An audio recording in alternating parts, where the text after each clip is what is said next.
Puji Tuhan, selamat sore, selamat kita bertemu, bahkan teristimewa, selamat kita boleh beribadah lagi kepada Tuhan. Saya undang kita bangkit berdiri semua, kita angkat itu pujian. Ku ada sebab anugerahmu, ku ada sebab kasihmu.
Terima kasih.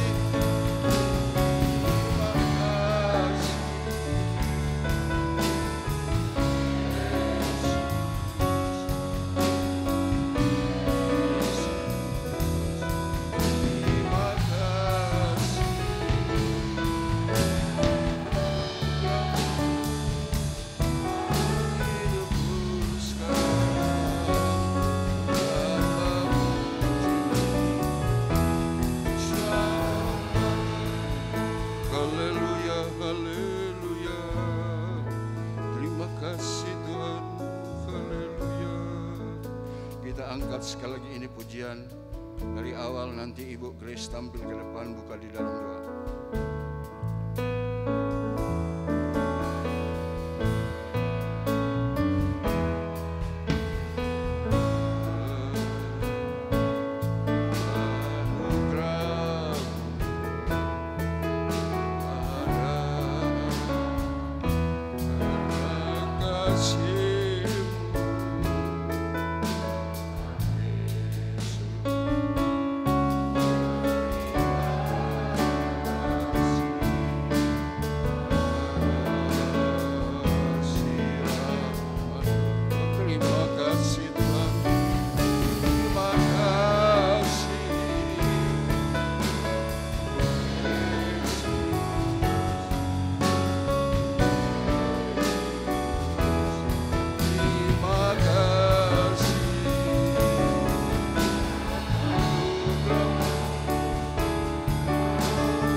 kasih Tuhan, terima kasih.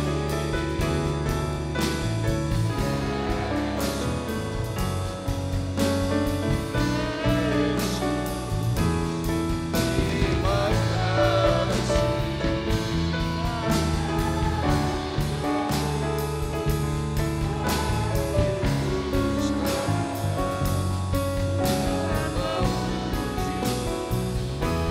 Selamanya terima kasih Tuhan, terima kasih Yesus, Yesus, terima kasih.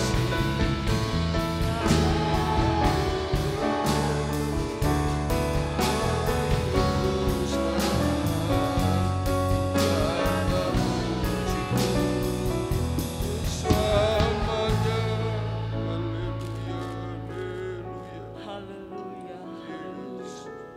Sungguh kami bersyukur, berterima kasih Tuhan, karena besarlah anugerah-Mu, kasih setia-Mu dalam kehidupan kami Tuhan.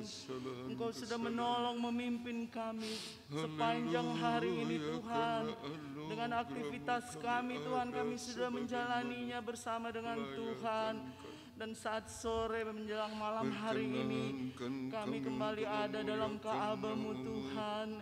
Terima kasih banyak Bapa, Engkau masih memberkati kami dengan nafas kehidupan Tuhan. Dan berkat-berkat yang melimpah bagi kehidupan kami. Damai sejahtera sukacita yang dunia tidak dapat beri Tuhan, Engkau limpahkan dalam kehidupan kami, sehingga kami boleh menjalani hidup ini Tuhan. Benar-benar karena Tuhan berkemurahan dalam hidup kami. Terima kasih banyak Bapa di surga. Sore hari ini seberapa banyak kami yang terkumpul dalam Ka'bah-Mu. Kami mau menyenangkan Engkau Tuhan. Kami mau memuji dan memuliakan nama-Mu Tuhan. Karena kami tidak dapat membalas segala kebaikan-Mu dalam hidup ini Tuhan. Selain ucapan syukur, puji dan sembah yang dapat kami naikkan ke hadapan hadirat-Mu. Dan kiranya Tuhan Engkau berkenan pada sore hari ini menyucikan, menguduskan kami, agar kami layak memuji, memuliakan nama-Mu. Dan puji-pujian kami boleh naik ke hadapan hadirat-Mu bagaikan dupa yang bau harum Tuhan, boleh menyenangkan hati-Mu. Tuhan, kalau ada saudara-saudara kami yang masih dalam perjalanan, Tuhan pimpin dan tibakan di tempat ini dengan selamat. Dan sama-sama kami boleh memuji, memuliakan nama-Mu. Terima kasih banyak Bapa. Dengan sukacita kami mau beribadah kepada-Mu. Dengan sukacita kami mau memuji, memuliakan nama-Mu. Kami serahkan ibadah ini dari awal, pertengahan sampai pada akhirnya. Pakai kami semua Tuhan, pakai pelayan-pelayan-Mu. Biarlah Tuhan ibadah kami sore hari ini boleh menyenangkan hati Tuhan. Terima kasih Bapa, kami sudah berdoa dan kami mulaikan ibadah kami pada sore hari ini. Kami alaskan di dalam nama Tuhan Yesus Kristus, Juru Selamat kami. Haleluya, amin. Silakan duduk saudara. Puji Tuhan, Tuhan masih beri kesempatan kepada kita untuk memuliakan nama Tuhan.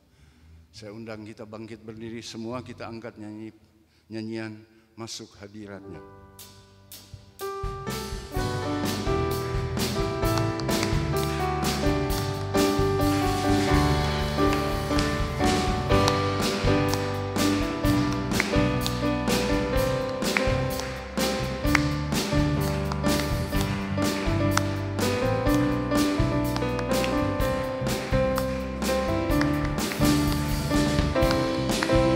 Dan hormat tinggikan nama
Silakan duduk.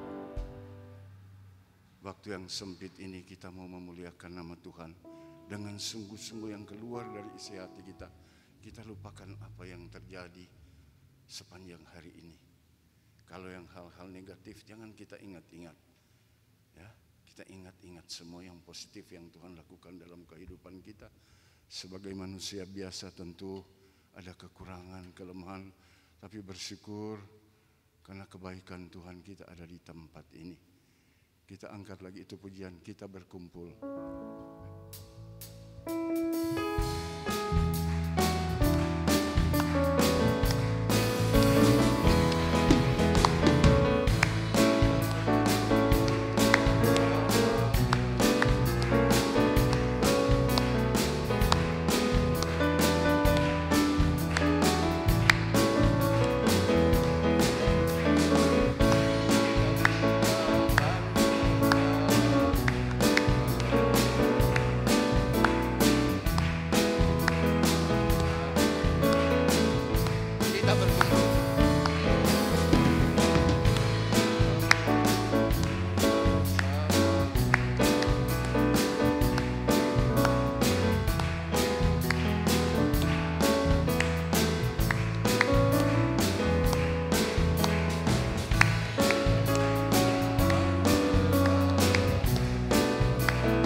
sambung lagi pujian dengan hati senang kita akan memberikan persembahan buat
Tuhan.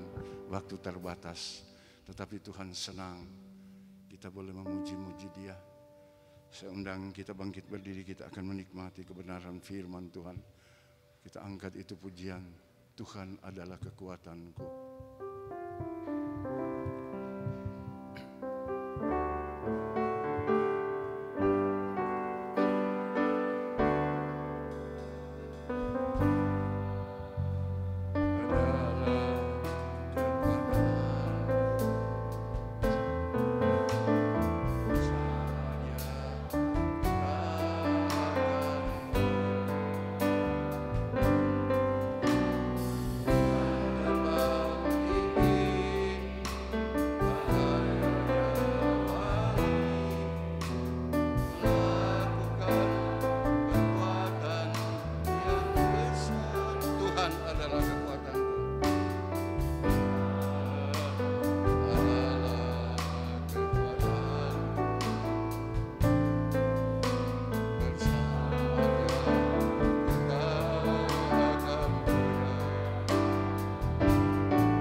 Darsono bawa dalam doa untuk firman Tuhan.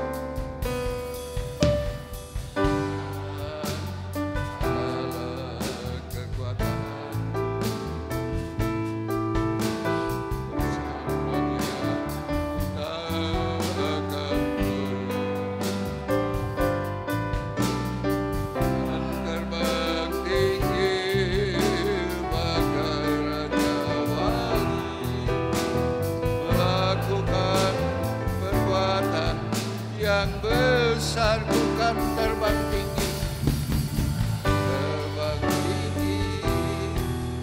bagai raja wali, melayang tinggi dalam kemuliaannya, biar bumi bergoncang dan bagai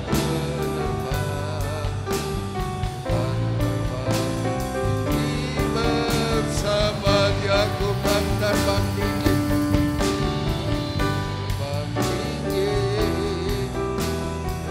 raja wali,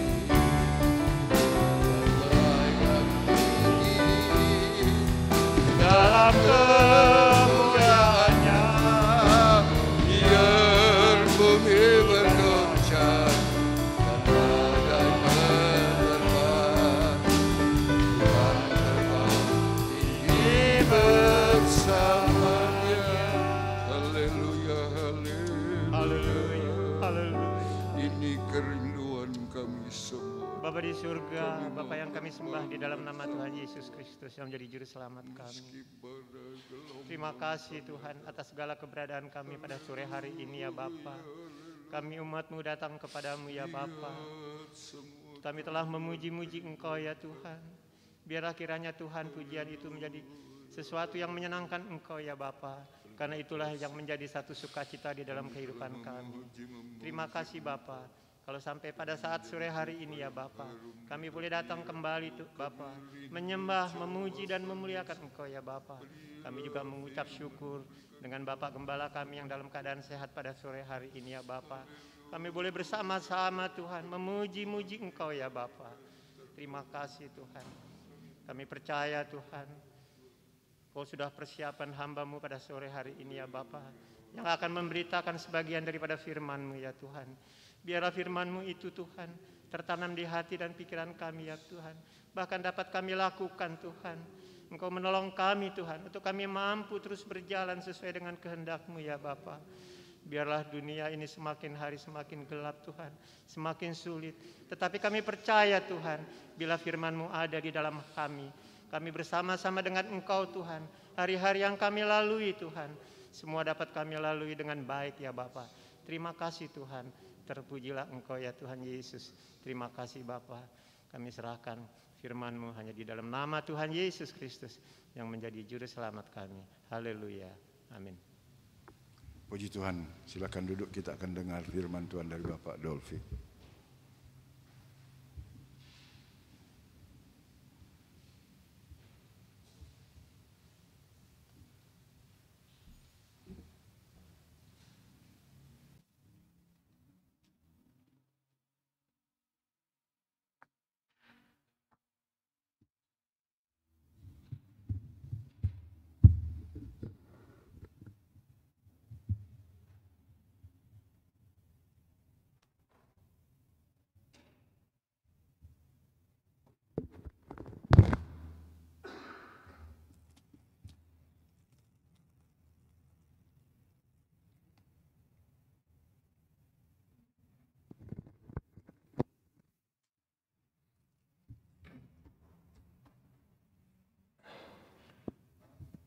Puji Tuhan, selamat sore, menjelang malam, kita bersyukur kepada Tuhan, buat kasih karunia Tuhan yang luar biasa kita boleh alami, nikmati. Tuhan memberikan kesegaran rohani, sehingga kita boleh ada, kita boleh beribadah kepada Tuhan, kita juga dikaruniakan kesehatan, dan itu semua karena Tuhan mengasihi dan mencintai saudara dan saya. Puji Tuhan, tentunya kita pun mengasihi dan mencintai Tuhan, itu sebabnya kita ada sebagaimana kita ada pada sore atau malam hari ini.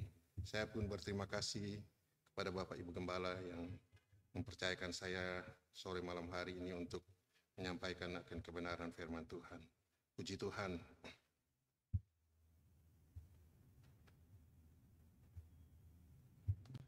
Nah, saudara-saudara, saya mengajak kita untuk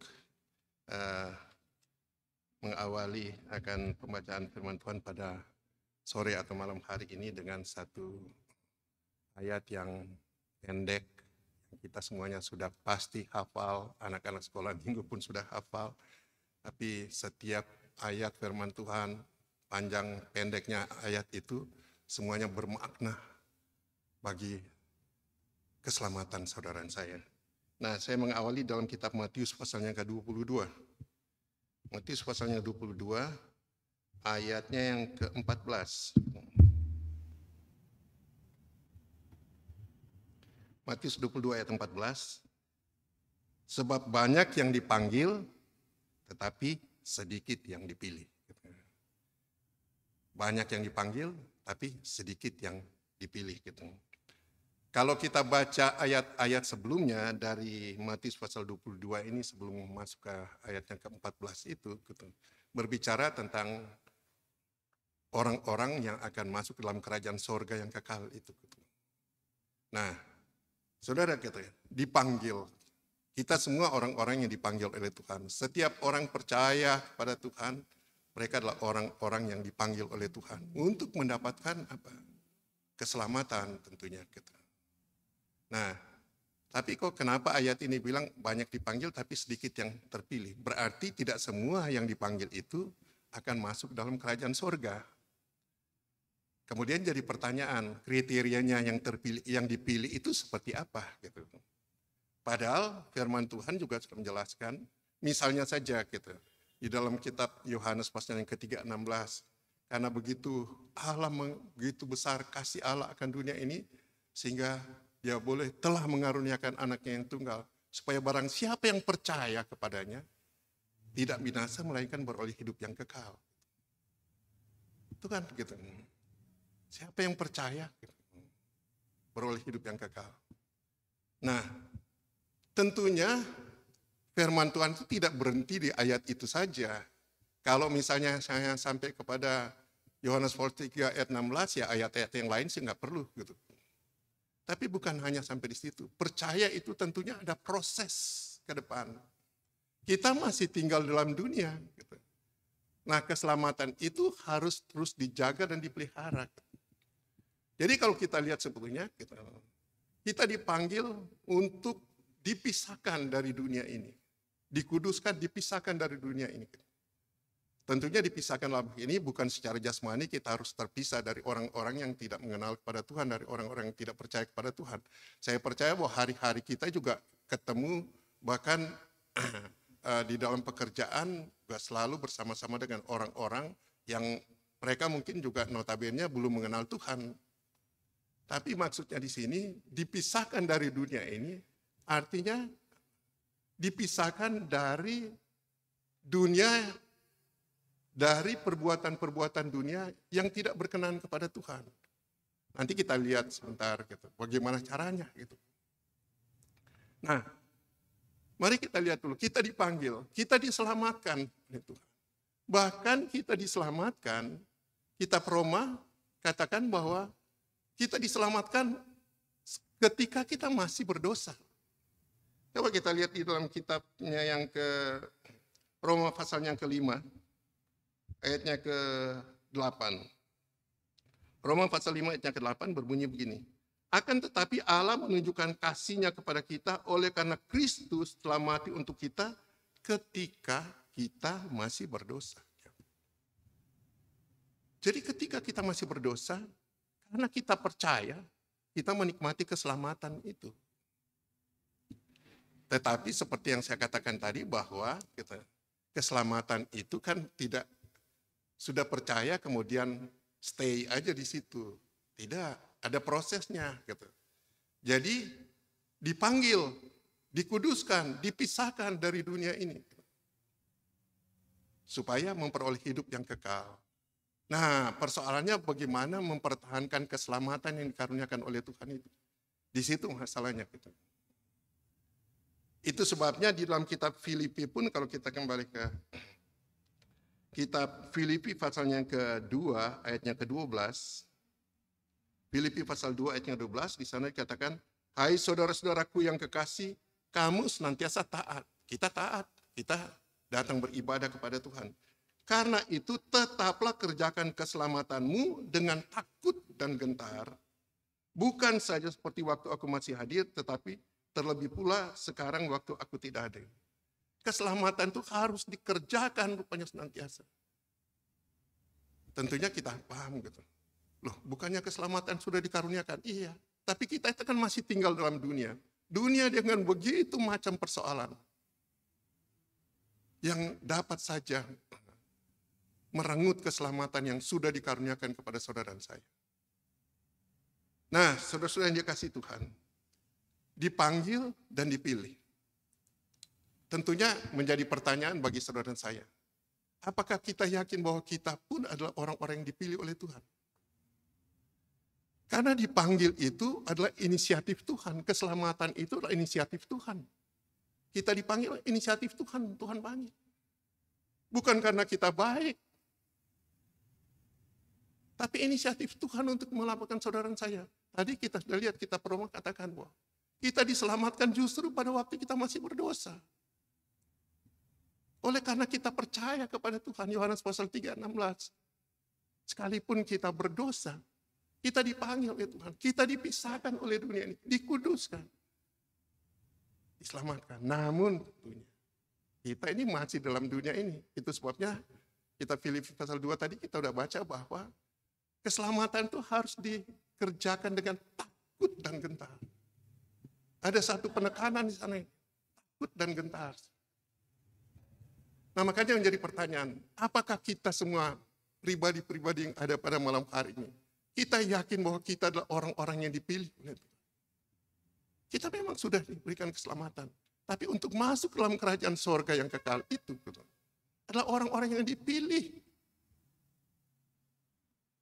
Kita bisa bertanya dalam diri kita sendiri. Kita bisa katakan, saya pasti dipilih. Tapi ada proses lah ke depan itu. Ini bedanya. Jadi dipanggil ada inisiatif Tuhan, tapi kalau dipilih, apakah itu bukannya datang dari saudara dan saya gitu, untuk jadi dipilih? Saya kasih satu perumpamaan, saudara-saudara. Di dunia ini, karena itu yang namanya orang olahragawan, saya bicara aja khusus misalnya sepak bola gitu. Itu gitu, orang-orang yang jago-jago main bola itu semua, mereka bukan begitu saja gitu. Kalau bisa main bola kemudian mereka, enggak, itu ternyata kalau saudara pelajari gitu, biodata dari pemain-pemain top dunia itu, mereka itu dari kecil sudah dilatih. Dan kalau saudara tahu, mereka bisa jadi jago bukan karena hanya mereka juga punya talenta untuk main bola. Biarpun punya talenta, kalau mereka tidak berlatih, tidak akan menjadi pemain bola yang profesional. Jadi mereka dari kecil dilatih terus.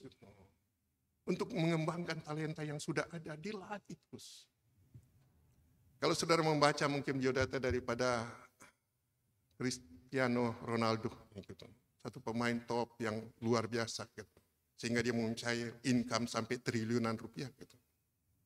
Ternyata dia berlatih itu dalam satu hari. Gitu. Itu rasanya hampir sepanjang hari itu, 24 jam itu paling banyak itu waktunya itu dia pakai untuk berlatih. Bagaimana dia berlatih untuk menendang bola dari jarak misalnya 30 meter, dari jarak 20 meter. Bagaimana kalau misalnya dia pengen sweat, tendangannya itu masuk, bukan hanya sekedar masuk ke gol, tapi dia pengen itu supaya bola itu masuk di bagian pojoknya yang sulit dicapai oleh penjaga gawang. Itu dia latih terus. Bukan 1 bulan, 2 bulan, atau 1-2 tahun. Melatih terus. Itu sebabnya kalau yang suka nonton bola, lihat. Persentasi paling besar kalau misalnya itu dia bisa mencetak gol, bahkan apalagi kalau tendangan bebas, dari sudut yang sempit saja itu bisa. Karena rupanya dia melatih terus. Itu sebabnya kalau ada misalnya kayak tendangan bebas dari sudut manapun selalu dikasih ke dia. Karena rupanya latihannya dia itu luar biasa. Nah begitu juga dengan saudara dan saya. Gitu. Untuk dipilih gitu, masuk dalam kerajaan sorga. Rupanya keselamatan itu tidak hanya sekedar kita sudah puas dengan keselamatan itu.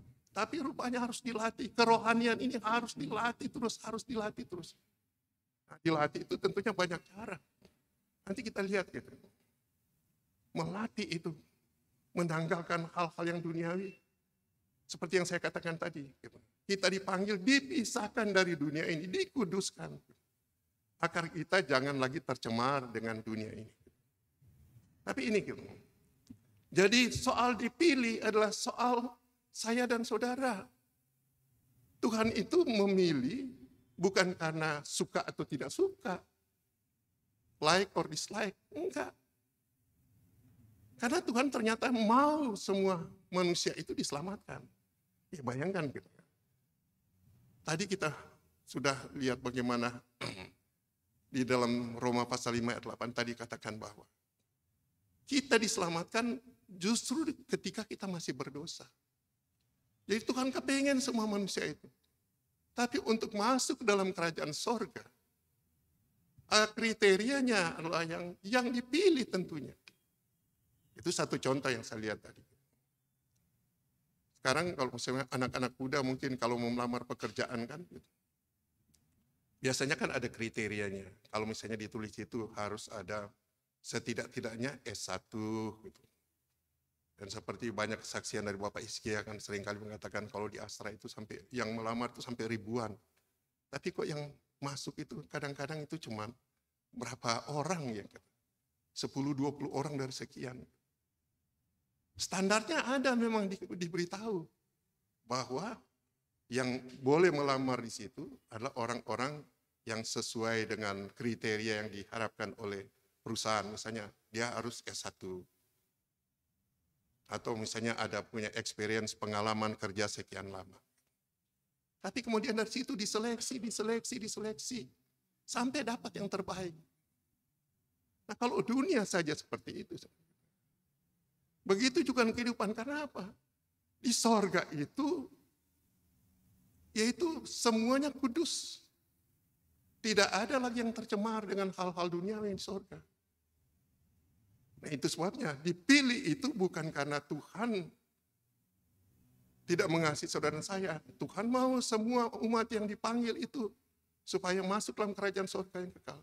Tapi untuk dipilih gitu, itu adalah karena saudara dan saya mau mempertahankan keselamatan yang ada itu. Dengan cara apa tentunya Tuhan pun beritahu. Gitu.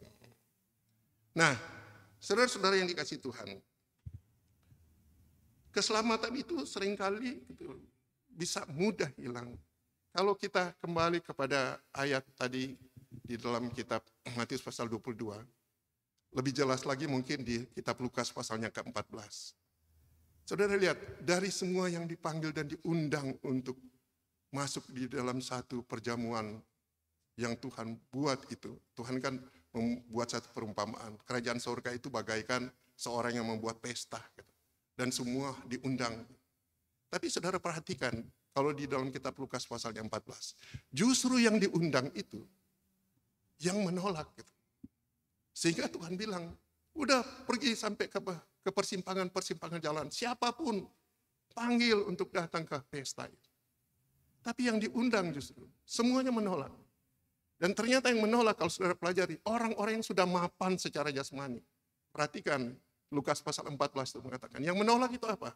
Mereka minta maaf, nggak datang karena apa? Baru saja membeli ladang. Mereka harus melihat ladangnya. Ada lagi yang datang, oh saya baru membeli 5 pasang lembu kebiri. Jadi saya harus mencobanya. Ada lagi yang bilang, kami baru menikah. Orang-orang yang mapan secara jasmani. Dan ternyata bukan berarti tidak boleh. Puji Tuhan, kita pun diberkati oleh Tuhan secara jasmani, tapi kalau semuanya itu kita kembalikan untuk hormat kemuliaan nama Tuhan, Tuhan begitu senang. Tapi dalam kenyataan yang dipanggil, orang-orang yang sudah mapan secara jasmani menolak undangan Tuhan. Sehingga Tuhan harus panggil orang-orang di persimpangan-persimpangan jalan, panggil untuk mereka masuk di dalam perjamuan Tuhan. Namun tentunya tidak semua. Harus ada kriterianya yang benar dalam hal ini.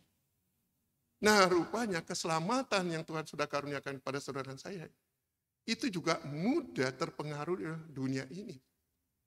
Ini buktinya yang diundang saja beralasan karena mereka merasa, wah, saya baru beli ladang, saya baru beli lembu, 5 pasang yang kebiri, saya mau coba dulu, saya baru menikah. Nah, jadi godaan-godaan dunia ini supaya kita lepas dari keselamatan yang Tuhan kerjakan, ternyata itu banyak, saudara-saudara. Kita lihat di dalam 1 Yohanes pasal yang kedua ayat yang ke-17. Bagaimana dunia ini begitu menarik loh. Secara jasmani dunia ini begitu menarik. 1 Yohanes pasal yang ke-2 ayat yang ke-17. Dan dunia ini sedang lenyap dengan keinginannya. Bagaimana keinginan-keinginan dunia ini? Sedang lenyap dengan ini. Tetapi orang yang melakukan kehendak Allah, tetap hidup selama-lamanya. Jadi pengaruh dunia ini luar biasa. Tetapi orang, salah satunya untuk memiliki kriteria dipilih, sini melakukan kehendak Allah, maka akan tetap hidup untuk selama-lamanya. Salah satu dipilih, yaitu melakukan kehendak Allah.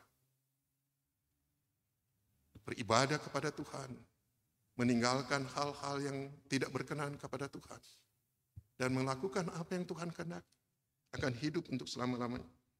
Jadi betapa kita lihat satu pengaruh dunia ini. Sehingga anjuran Tuhan pun di dalam kitab Roma pasal yang ke-12 ayat yang kedua, ini ayat sudah sering juga kita dengar. Roma pasalnya 12 ayat kedua. Janganlah kamu menjadi serupa dengan dunia ini. Dibedakan, kita dipanggil dibedakan. Dipisahkan dari dunia ini. Nah, ayat ini berkata Roma 12 ayat 2, janganlah kamu menjadi serupa dengan dunia ini, tetapi berubahlah oleh pembaharuan budimu. Harus ada perubahan dalam hidup ini semua. Sehingga kamu dapat membedakan mana kehendak Allah, apa yang baik, yang berkenan kepada Allah, dan yang sempurna. Perhatikan ayat ini. Berubahlah oleh pembaharuan budimu. Karakter kita yang lama harus kita tanggalkan. Kebiasaan-kebiasaan yang lama yang tidak berkenan kepada Tuhan. Tidak ada jalan lain selain harus ditinggalkan. Sehingga kamu dapat membedakan mana kehendak Allah. Bagaimana mau tahu kehendak Allah? Kalau orang itu tidak suka beribadah, kalau tidak suka berdoa, kalau tidak suka membaca firman Tuhan. Karena dari firman Tuhan itu kita mengenal akan kebenaran Tuhan. Nah, ini dikatakan bahwa hingga kamu dapat membedakan kehendak Allah, membaca firman Tuhan, mendengarkan firman Tuhan, akan tahu mana yang jadi kehendak Allah atau tidak. Karena seringkali kan kita seperti ada di persimpangan jalan. Apakah ke kiri yang benar atau ke kanan yang benar? Nah, tapi kalau orang punya firman Allah, tahu dia. Karena apa? Roh Tuhan juga ada di dalam dirinya. Untuk memberitahu bahwa kehendak Allah itu misalnya yang ke kanan. Dan yang baik, yang berkenan kepada Allah. Kita lihat, yang baik, yang berkenan kepada Allah, dan yang perfect, yang sempurna. Jadi kalau kita lihat di sini, kita harus bisa membedakan kehendak Allah. Kita harus membedakan yang baik, apa yang baik, dengan yang tidak baik, yang harus kita tanggalkan. Yang berkenan kepada Allah, tindakan kita, ucapan kita, perbuatan kita, semuanya harus berkenan kepada Allah. Bukan saja berkenan, tapi juga harus sempurna di dalam Tuhan. Ini kriteria orang-orang yang dipilih untuk masuk dalam kerajaan surga yang kekal. Nah, apa yang kita lihat ini bahwa janganlah kamu menjadi serupa dengan dunia. Pengaruh dunia ini luar biasa, saudara-saudara. Nah, kita yang sudah diselamatkan masih berpotensi kan melakukan kesalahan. Karena kita belum ada yang sempurna, kita sedang menuju kepada kesempurnaan itu. Tapi kalau tadi kita sudah baca bahwa pembaharuan budi, supaya mengenal apa yang Tuhan kehendaki, supaya bisa membedakan mana yang Tuhan kehendaki dan yang tidak. Yaitu seperti saat ini kita beribadah kepada Tuhan. Kita membaca firman Tuhan. Bahkan kalau kita tidak mengerti apa yang kita baca pun, kita minta dari Tuhan. Supaya Tuhan memberikan pengertian bagi saudara saya. Apa yang kita baca itu kita bisa mengerti. Nah, bagaimana kita lihat bagaimana godaan dunia ini luar biasa. Tapi tentunya Tuhan mau tolong saudara dan saya. Asal pun kita punya kemauan untuk merubah cara hidup yang tidak berkenan kepada Tuhan. Dengan cara apa? Ya hidup dalam pertobatan. Kembali saya katakan bahwa di awal kita semua tahu bahwa Tuhan menginginkan semua manusia itu selamat. Kita bersyukur, kita sudah dipanggil oleh Tuhan, dipisahkan, dikuduskan. Dan kita mempunyai jaminan keselamatan. Tapi kita masih tinggal dalam dunia ini. Prosesnya masih sedang berjalan. Masih mungkin kita kehilangan keselamatan itu kalau kita tidak hati-hati. Kalau kita tidak melakukan apa yang Tuhan kehendaki dalam hidup ini. Kalau kita tidak mengerti apa yang berkenan kepada Tuhan dan yang sempurna itu. Nah itu sebabnya saudara. Kalau kita lihat di dalam kitab Yehezkiel pasalnya yang ke-18. Yehezkiel pasalnya ke-18. Ayatnya yang ke-23. Yehezkiel pasal 18 ayatnya ke-23. Apakah aku berkenan kepada kematian orang fasik? Demikianlah firman Tuhan Allah. Bukankah kepada pertobatannya supaya ia hidup? Belum ada yang sempurna di antara kita. Tapi mari kita dengan firman Tuhan yang kita dengar, yang kita baca, kita pasti akan mengenal kekurangan-kekurangan dalam hidup kita. Kita pasti tahu apa yang berkenan kepada Tuhan dan yang tidak. Oleh karena kita mengenal akan firman Tuhan. Oleh karena kita mendengarkan firman Tuhan di setiap hamba-hamba Tuhan yang menyampaikan kebenaran firman Tuhan itu. Maka itu. Nah setelah kita mengenal akan kelemahan-kelemahan di mana sisi kelemahan kita itu. Maka kita berusaha untuk menanggalkan semua itu. Karena Tuhan katakan bahwa apakah aku berkenan kepada kematian orang fasik? Demikianlah firman Tuhan Allah. Bukankah kepada pertobatannya supaya ia hidup?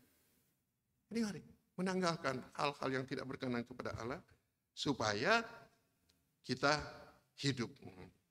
Puji Tuhan. Kita lanjut Efesus pasalnya yang keempat. Efesus pasal 4 mulai ayatnya ke-21 sampai ayatnya ke-24. Efesus pasal 4 mulai ayat 21 sampai 24. Karena kamu telah mendengar tentang Dia dan menerima pengajaran di dalam Dia. Lihat, kita telah mendengar tentang Dia, tentang firman Tuhan, dan menerima pengajaran di dalam Dia menurut kebenaran yang nyata dalam Yesus. Tidak ada kebenaran dalam dunia ini yang kebenaran yang hakiki itu hanyalah kebenaran Kristus, yaitu firman Allah itu sendiri. Orang boleh bilang bahkan ada undang-undang pun dibuat oleh manusia. Mau undang-undang dasar, mau undang-undang dibuat. Tidak selamanya benar. Benar bagi si A, tapi belum tentu bagi si B.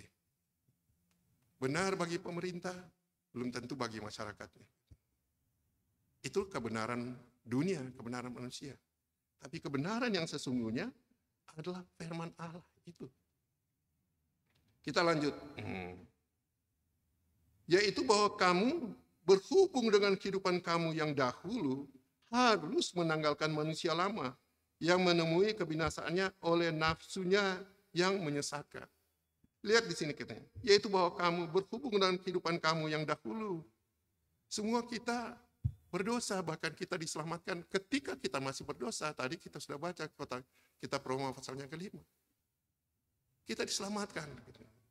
Tapi setelah diselamatkan itu, prosesnya kita harus menanggalkan hal-hal yang tidak berkenan kepada Tuhan. Kita tidak bisa mengklaim diri kita, oh saya setia beribadah, sudah sekian tahun saya beribadah, saya ambil bagian di dalam pelayanan. Belum ada yang sempurna. Kita sedang menuju kepada kesempurnaan. Itu sebabnya firman Tuhan selalu diingatkan kepada saudara saya. Ayat-ayat mungkin yang kita baca, yang kita dengar pada malam hari ini. Ayat-ayat sudah sering kita dengar. Tapi seringkali kan manusia akan punya keterbatasan memori. Bahkan kami yang sudah tua-tua, memorinya seringkali sudah jauh lebih aktif yang muda-muda daripada. Tapi Roh Kudus yang mengingatkan. Memang secara fisik, Rasul Paulus kan katakan secara fisik semakin hari semakin berkurang-kurang. Tapi secara rohani akan bertambah-tambah dalam Tuhan. Roh Kuduslah yang akan memberikan pengertian bagi kita. Nah ini dikatakan, yaitu bahwa kamu berhubung dengan kehidupan kamu yang dahulu, harus, ada kata perintah di situ. Harus menanggalkan manusia lama yang menemui kebinasaannya oleh nafsunya yang menyesatkan. Lihat kan? Nafsu kedagingan ini. Dan kita kan masih punya mata yang masih bisa melihat hal-hal yang indah-indah dalam dunia ini. Punya keinginan-keinginan daging. Tapi seringkali kalau keinginan itu kemudian melebihi, tidak kita saring dengan apa yang Tuhan kehendaki, itu yang membawa kita kepada penyesatan. Lanjut ayat berikutnya. Supaya kamu dibaharui dalam roh dan pikiranmu. Dibaharui dalam roh, ini roh kecil, roh manusia. Dan pikiran. Maka pikiran itu harus selaras dengan kepikiran Kristus. Filipi pasal 2 ayat ke-5. Hendaklah kamu semua harus mempunyai perasaan dan pikiran Kristus. Nah ini supaya kamu dibaharui dalam roh dan pikiranmu. Dan mengenakan manusia baru. Mengenakan manusia baru yang telah diciptakan menurut kehendak Allah di dalam kebenaran dan kekudusan yang sesungguhnya. Manusia baru itu hidup dalam kebenaran dan kekudusan yang sesungguhnya. Yaitu apa? Firman Tuhan. Tidak ada, tidak ada kebenaran yang sesungguhnya dalam dunia ini selain firman Allah itu. Bahwa maka betapa pentingnya kita untuk senantiasa memiliki satu ketetapan hati, kerinduan untuk terus mau membaca firman Tuhan. Dan saya sangat bersyukur kepada keluarga muda dewasa muda. Mereka bahkan saling share firman Tuhan yang dibacakan. Saya bersyukur, kadang-kadang pun saya mendapat berkat dari firman Tuhan yang mereka sampaikan gitu. Gitu, oh iya, ingat lagi, oh iya. Enggak keingat firman Tuhan yang memang justru menunjuk kepada diri saya, disampaikan oleh keluarga muda dewasa muda. Begitulah cara Tuhan mengasihi saudara dan saya. Dan puji Tuhan.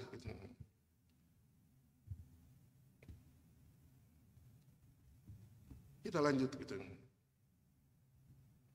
Jadi hidup dalam pertobatan, tadi kita udah harus meninggalkan manusia lama, kemudian hidup dalam hidup yang baru sesuai dengan firman Tuhan. Kalau hidup dalam pertobatan itu kan berarti, jelas sekali firman Tuhan sudah katakan, harus meninggalkan manusia lama, tabiat yang lama, kebiasaan-kebiasaan lama, baik itu lewat pikiran, baik itu lewat perkataan, bahkan perasaan sekalipun yang tidak diketahui orang lain. Kan seringkali manusia itu kita punya perasaan yang orang lain mungkin tidak tahu perasaan ini. Siapa yang tahu perasaan saya selain saya dengan Tuhan? Tapi kalau perasaan saya kemudian memiliki satu ketidaksukaan misalnya terhadap seseorang, Tuhan Maha tahu. Dan Tuhan bilang, itu manusia lama yang harus ditanggalkan. Pikiran-pikiran yang sesat, yang hanya mengikuti keinginan daging kita. juga harus ditanggalkan gitu. Sebab kebenaran itu kan tidak bisa menyatu dengan dosa. Firman Tuhan udah jelas, terang dan gelap itu tidak akan bisa ketemu. Maka untuk itu maka kita harus mau diperbaharui dalam Tuhan. Di dalam kitab kembali Matius pasalnya ke-9 ayatnya ke-17. Matius 9 ayatnya 17, lihat di sana bahwa anggur yang baru tidak bisa dimasukkan di dalam kantong kulit yang tua. Kenapa? Karena kalau enggak, gitu, kalau anggur yang baru itu dimasukkan di dalam kantong kulit yang tua, maka kantong itu juga akan pecah dan akan terbuang. Gitu. Tapi di sini dikatakan, begitu pula anggur yang baru tidak diisikan ke dalam kantong kulit yang tua. Karena jika demikian, kantong itu akan koyak sehingga anggur itu terbuang dan kantong itu pun hancur. Tetapi anggur yang baru disimpan orang dalam kantong yang baru pula. Dan dengan demikian terpelihara keduanya. Kita dengar firman Tuhan. Kita dengar akan kebenaran firman Tuhan. Kita baca, kita berdoa bahkan supaya Tuhan senantiasa bekerja dalam hidup kita. Supaya kebenaran itu selalu ada. Tapi kita nggak mau menanggalkan sifat-sifat kita yang lama. Maka seperti ayat ini yang katakan, firman Tuhan juga akan terbuang percuma. Dan kantong itu yang berbicara kehidupan saudara dan saya juga akan hancur juga. Jadi anggur yang baru harus diisikan pada kantong kulit yang baru. Bicara tentang kehidupan saudara dan saya. Hidup ini harus diperbaharui. Tadi kita sudah baca bahwa tadinya kita hidup dengan cara-cara yang lama. Karena tidak berkenan pada Tuhan. Kemudian Tuhan bilang, untuk menjaga keselamatan Tuhan sudah karuniakan pada saudara dan saya. Itu harus kita hidup baru dalam Tuhan. Tanggalkan hal-hal yang tidak berkenan kepada Tuhan.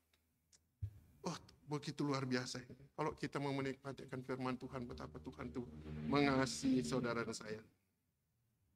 Saudara, kalau kita melihat situasi dunia saat ini, bagaimana kejahatan itu. Saya kadang-kadang kalau lihat TV sebentar-sebentar, saya kalau nonton TV itu, sekarang itu hanya mau nonton itu berita saja kebanyakan. Karena di berita itu juga banyak hal-hal yang memang seringkali menakutkan. Tapi ada hal-hal yang kalau saya lihat, hal-hal yang mungkin waktu saya masih kecil tuh nggak pernah dengar. Misalnya, orang tua membunuh anaknya, orang tua memperkosa anaknya, anak membunuh orang tuanya, dan segala macam kejahatan. Ternyata firman Tuhan itu benar, kejahatan dunia itu semakin hari semakin bertambah-tambah. Di samping itu juga, dunia ini juga mempengaruhi kita dengan hal-hal yang sangat menggiurkan bagi daging ini. Saya katakan sangat menggiurkan. Coba deh saudara, kalau saudara misalnya diberkati, kemudian saudara di mall, rasanya kalau sudah di mall nggak ada lagi ayat yang tersimpan di dalam pikiran. Iya nggak saudara? Ini kalau sudah di mall, kalau duit banyak, apalagi yang mau ditraktir, satu ayat pun sudah nggak tersimpan di sini. Itulah pengaruh dunia. Tapi kalau firman Tuhan boleh datang pada saudara dan saya pada malam hari ini, bahwa keselamatan itu satu kekayaan yang tidak bisa dibayar dengan apapun. Kita mungkin boleh mengalami kesulitan dalam dunia ini, kesusahan mungkin dalam dunia ini. Tapi itu semua sifatnya sementara. Tapi keselamatan yang Tuhan janjikan kekal. Hal-hal yang indah yang tidak pernah dunia bisa berikan. Nanti di sorga kita bersama dengan Tuhan. Mulia. Oh luar biasa. Itu sebabnya saudara-saudara, mari. Setiap firman Tuhan yang kita dengar, biarlah kita simak baik-baik dan kita lakukan. Dunia yang semakin hari semakin sukar, berarti kedatangan Tuhan juga semakin dekat. Bagaimana kita mempersiapkan diri? Kitab Roma pasal yang ke-13, ayatnya ke-12. Roma pasal 13 ayat 12. Hari sudah jauh malam, telah hampir siang. Sebab itu marilah kita menanggalkan perbuatan-perbuatan kegelapan dan mengenakan perlengkapan senjata terang. Saudara, kalau kita lihat sini, hari sudah jauh malam. Bicara tentang kegelapan. Kegelapan bicara tentang kejahatan. Nah, hari sudah jauh malam, berarti kejahatan dunia ini sudah hampir pada, atau boleh sudah bilang pada titik klimaksnya. Dan sini dikatakan, telah hampir siang. Berarti kedatangan Tuhan. Telah hampir siang itu berbicara tentang kedatangan Tuhan. Kedatangan Tuhan rupanya datang pada puncak kejahatan manusia. Ini hari sudah jauh malam. Telah hampir siang. Jadi telah hampir siang. Rupanya kedatangan Tuhan itu pada saat di mana kejahatan manusia dalam dunia ini sudah pada puncaknya atau klimaksnya. Nah, itu sebabnya di sini kita diingatkan, sebab itu, ini kata sebab itu juga merupakan satu peringatan bagi kita semua. Marilah kita menanggalkan perbuatan-perbuatan kegelapan. Waktu masih ada, kesempatan masih Tuhan berikan bagi saudara saya. Kita hidup itu, kalau kita masih boleh hidup sampai sekarang ini, bukankah itu merupakan satu kesempatan Tuhan berikan untuk kita hidup semakin hari semakin berkenan kepada Tuhan. Ini yang disampaikan, marilah kita menanggalkan perbuatan-perbuatan kegelapan dan mengenakan perlengkapan senjata terang, yaitu firman dan roh Tuhan. Jadi kalau kita lihat, lihat aja dunia saat ini. Kita semua mungkin tahu, apalagi ya ibu bapak yang mungkin seumuran saya atau yang lebih dari itu, yang tahu bagaimana dulu mungkin orang berjalan dimanapun juga masih aman. Sekarang kejahatan itu bahkan di lingkungan keluarga sendiri loh. Jadi benar firman Tuhan bilang, hari sudah jauh malam, telah hampir siang. Sudah pada klimaksnya kejahatan itu. Hari hampir siang. Siang hari kedatangan Tuhan itu semakin dekat. Itu sebabnya mari tanggalkan sifat-sifat kita mungkin yang tidak berkenan kepada Tuhan. Kita tanggalkan. Dan kita mau kenakan perlengkapan senjata terang, yaitu firman dan roh Tuhan. Puji Tuhan, begitu Tuhan mengasihi saudara dan saya, sehingga Tuhan taruh firman bagi saudara dan saya. Nah, saudara, satu saat ini kan firman Tuhan itu akan diangkat. Namun tentunya pada saat itu kita sudah tidak tinggal lagi dalam dunia yang tercampur dengan kejahatan ini. Di mana nantinya ada penghukuman. Ini juga yang kita mesti sadari. Kalau kita masih Tuhan berikan kesempatan hidup, memperbaiki cara hidup ini, agar kita tidak lagi dihukum.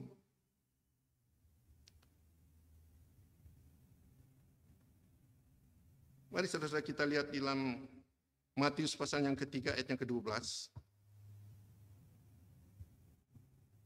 Matius pasal 3 ayat 12. Alat penampi sudah di tangannya. Ia akan membersihkan tempat pengirikannya dan mengumpulkan gandumnya ke dalam lumbung, tetapi debu jerami itu akan dibakarnya dalam api yang tidak terpadamkan. Kesempatan masih ada. Kita masih Tuhan berikan kesempatan masih hidup itu. Sebetulnya tujuannya apa? Memperbaiki cara hidup ini. Supaya kita betul-betul orang yang dipilih untuk masuk dalam kerajaan surga yang kekal. Tapi kalau misalnya kesempatan yang diberikan, sekarang ini kan makanya boleh katakan zaman kemurahan untuk memperbaiki hidup ini. Tapi ada saatnya bahwa kalau ayat ini bilang alat penampi sudah di tangannya, ia akan membersihkan tempat pengirikannya dan mengumpulkan gandumnya ke dalam lumbung, tetapi debu jerami itu akan dibakarnya dalam api yang tidak terpadamkan. Kita tahu semua kan. Bahkan ibu-ibu kalau masak saja kan, jangan pun masak, beli beras saja kan nggak mau, maunya kan betul-betul beras yang utuh. Tidak ada yang apa ya gitu ya, semacam debu-debunya itu. Karena itu tidak akan terpakai, tidak akan dimasak gitu. Begitu juga firman Tuhan gitu. Bahwa satu saat misalnya. Nah, bagi kita yang terus menjaga keselamatan itu justru kita ini yang terlebih dahulu dihakimi. Waduh, kok anak Tuhan tapi lebih dahulu? Iya. Nah, penghakiman itu sebabnya Tuhan tegur saudara dan saya kalau kita melenceng dari kebenaran firman Tuhan. Kenapa kita? Karena Tuhan mau supaya kita hidup berkenan kepada Tuhan.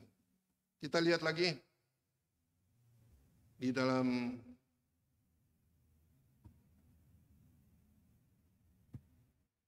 Titus pasal yang kedua ayat 12. Titus pasal 2 ayat 12. Ia mendidik kita supaya kita meninggalkan kefasikan dan keinginan-keinginan duniawi, dan supaya kita hidup bijaksana, adil, dan beribadah kepada Tuhan di dalam dunia sekarang ini. Ya. Tuhan mendidik saudara dan saya. Kadang-kadang didikan itu mungkin kita tidak ingini. Daging ini tidak mau menerima didikan Tuhan. Tapi di sini dikatakan iya, Yesus, Tuhan mendidik kita supaya kita meninggalkan kefasikan dan keinginan-keinginan duniawi, dan supaya kita hidup bijaksana. Mari hidup bijaksana kita. Tidak terpengaruh dengan hal-hal dunia ini. Bukan berarti tadi di awal saya sudah katakan, bukan berarti kita kemudian nggak boleh lagi misalnya bergaul dengan orang yang tidak seiman dengan kita. Hari-hari pun kita masih berjumpa dengan orang-orang yang tidak seiman dengan kita. Tapi justru di dalam hal ini kita harus menjadi terang. Kita harus punya warna tersendiri. Sehingga dunia ini pun boleh melihat kita bahwa berbeda. Tapi perbedaan itu membuat mungkin dunia ini akan melihat apa sih yang lain dari orang ini yang sepertinya kita orang ini penuh dengan sukacita. Karena kita mengenal bahwa kita adalah orang-orang yang dipilih oleh Tuhan untuk masuk dalam kerajaan surga yang kekal. Nah, tapi untuk itu, siapa sih anak-anak, bagi yang punya anak-anak kecil, sini kan ada Febri Santi, ada Anton, ada Beatrix yang masih punya anak-anak kecil, bahkan juga yang sudah remaja. Kan selalu dididik anak-anak itu. Kenapa mereka? Manis-manis karena apa? Mereka dididik. Baik oleh orang tua mereka, bahkan di sekolah minggu diajarkan. Itu sebabnya ya puji Tuhan, anak-anak sekolah minggu, anak-anak yang manis-manis. Bahkan sampai mereka masuk remaja, mereka takut akan Tuhan dan selanjutnya. Nah, ia mendidik kita. Didikan manusia itu terbatas. Tapi didikan Tuhan itu sempurna adanya. Ia mendidik kita supaya kita meninggalkan kefasikan dan keinginan-keinginan duniawi. Dan supaya kita hidup bijaksana, adil, dan beribadah dalam dunia sekarang. Bijak, adil, dan beribadah di dalam dunia sekarang. Karena nantinya, orang-orang yang dipilih oleh Tuhan, Tuhan tidak ingin manusia dipilih itu nantinya, kemudian nantinya endingnya akan justru terlempar dari pilihan itu sendiri, dari pilihan manusia itu sendiri. Nah, itu sebabnya seringkali mungkin kita kadang-kadang mengalami hal-hal yang tidak mengenakan, tapi justru hal-hal yang tidak mengenakan itu memang mengenakan untuk daging. Tapi untuk rohani kita, justru membuat kita jauh daripada Tuhan. Nah, itu sebabnya dalam 1 Petrus pasal yang keempat kan, ayat yang ke-17, penghakiman itu dimulai dari rumah Allah. Siapakah rumah Allah itu? Bukankah saudara dan saya? 1 Korintus pasal 3 ayat 16. Begitu juga 1 Korintus 6 ayat 19. Rumah Allah itu saudara dan saya. Dihakimi terlebih dahulu. Ditegur oleh Tuhan. Supaya kita jangan menyimpang dari kebenaran firman Allah.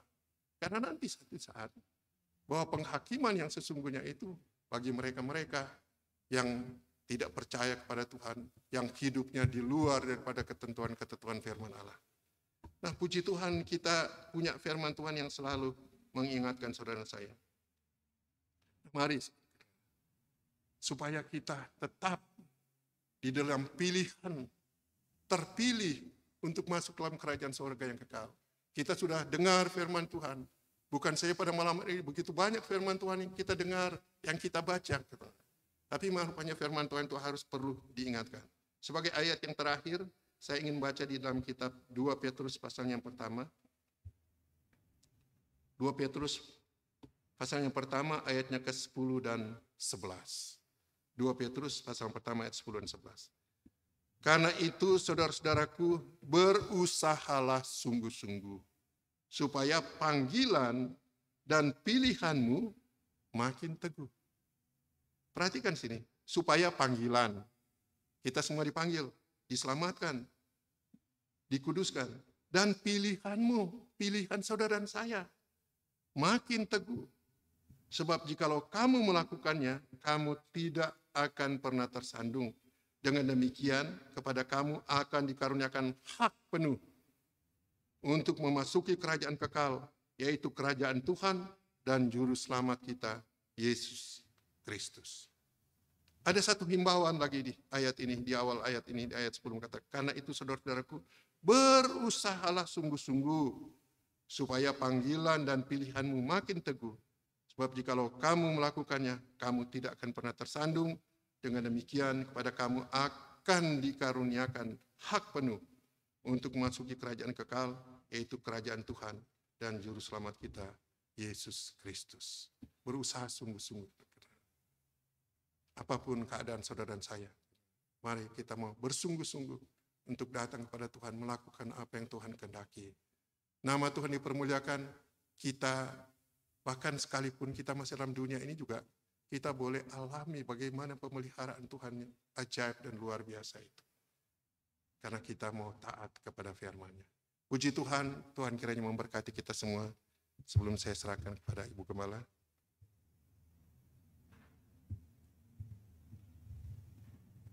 Kita angkat pujian.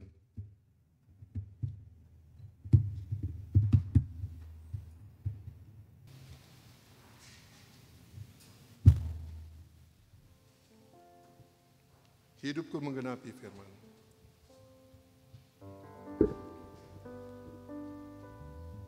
Hidupku menggenapi firman-Mu.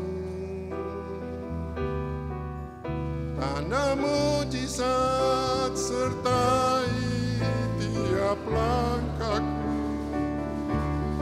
Kau bersamaku di dalamku,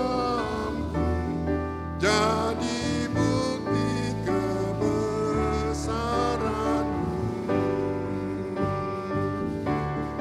Hidupku menggenapi firman-Mu. Tanda mujizat sertai tiap langkahku. Kau bersamaku di dalamku, jadi bukti kebesaran. Kita teruskan pujian ini. Nanti saya kembalikan kepada Ibu Gembala. Hidupku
Bapa di sorga, terima kasih karena malam hari ini kembali kami ada di hadirat-Mu. Firman-Mu yang sudah disampaikan ya Tuhan, menyatakan kasih-Mu bagi kami, karena kemurahan-Mu, karena anugerah-Mu Tuhan yang besar bagi kami. Engkau telah selamatkan kami, panggilan-Mu ya Tuhan yang meneguhkan kami, bahkan Tuhan pilihan-Mu ya Tuhan, membuat kami lebih sungguh-sungguh lagi dalam mengiring dan melayani Engkau. Karena hari-hari yang sukar ini, kami perlu Tuhan lebih tekun lagi dan lebih sungguh-sungguh lagi. Karena hari-hari yang kami jalani bukanlah hari-hari yang mudah, tapi kami percaya Tuhan, ketika kami ada di hadirat-Mu, ketika kami tetap ada di dalam kasih-Mu Tuhan, kami dapat menjalani hari-hari kehidupan kami di dalam berkat Tuhan. Karena firman-Mu yang hidup di dalam kehidupan kami, karena firman-Mu yang meneguhkan kami, sehingga kami punya pengharapan yang pasti di dalam Tuhan, di hari-hari keadaan apapun juga yang terjadi ya Tuhan. Karena Engkau Allah yang kami sembah, Tuhan Yesus yang tidak pernah berubah, kasih-Mu tetap dulu sekarang bahkan selama-lamanya. Terima kasih banyak ya Tuhan, biar kehidupan kami selalu semakin hari semakin berkenan kepadamu, sehingga panggilan dan pilihan yang Kau berikan kepada kami Tuhan adalah satu pilihan yang teguh yang membawa kami sampai pada kemuliaan kekal bersama dengan Tuhan.